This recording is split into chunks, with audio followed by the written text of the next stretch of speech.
মহিলা মাদ্রাসায় ছেলে শিক্ষক ক্লাস করাতে পারবে কিনা?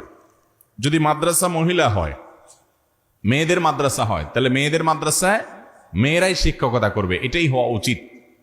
যদি পুরুষরা শিক্ষকতা করতে হয় তাহলে অনেক শর্ত শারায়েত মেনে করতে হবে। সেই শর্তগুলোর 1 নম্বর হলো শরীয়তের পর্দার বিধানকে অক্ষরে অক্ষরে মানতে হবে।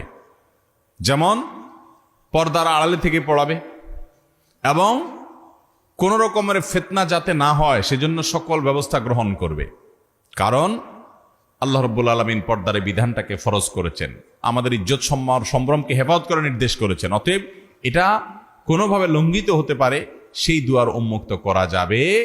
যে পুরুষ পড়াচ্ছেন সেই পুরুষ কি পড়াচ্ছেন সিসি ক্যামেরা মনিটরিং হবে, তিনি কি কথা বলছেন, তার অ্যাটিটিউড কি, সেগুলো মনিটর করতে হবে, দেখভাল করতে হবে যাতে কোনো ফিতনা পতিত না হয়। এরকম শর্ত সাপেক্ষে ছেলেরা মেয়েদেরকে পড়ালেটা জায়েজ আছে, কিন্তু মহিলাদের জন্য মহিলা শিক্ষক যদি পাওয়া যায় সেটাই অগ্রাধিকার দিতে হবে।